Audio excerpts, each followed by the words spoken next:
thot Allahu i lartësuar, robërit e Zotit janë edhe ata të cilët për hir të Zotit tyre, vetëm për hir të Zotit tyre, natën e kalojnë duke bo sejdë dhe duke qëndruar në kam, duke fal namaz.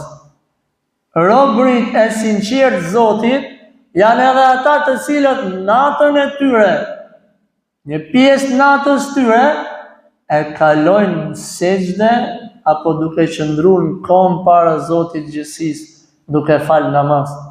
Subhanallah. Njerëzit të cilët falin namaz natë janë njerëz të zgjedhur nga ana e Zotit.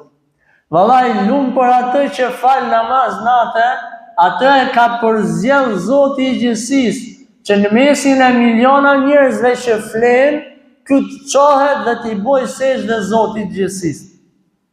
Tek të parët tonë, tek muslimanët e hershëm, nuk ka qenë llogarit ndonjëherë çështja e namazit natës, që dikush ta lente namazin e natës.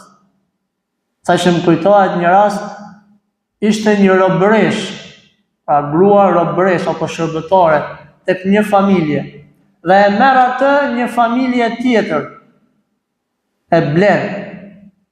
Dhe kur vjen nata, kjo ishte mësu që falte namaz natë. Dhe qoha dhe i thotë, o ju familja e re, pra për mua, qohoni dhe fali namaz natë. Ata thonë, kjo s'jega në terezi, s'jega në rregull, si mu qune me fal namaz natë, s'kena fal në njërë. Kështu jemi dhe ne, subhanallah. Presim të vira Ramazani, madje jo 20 net e para, pa të 10 net që në funit, që të bëjmë ndaj namaz natë.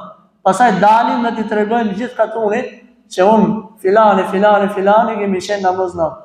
Por kjo nuk është sinqeritet.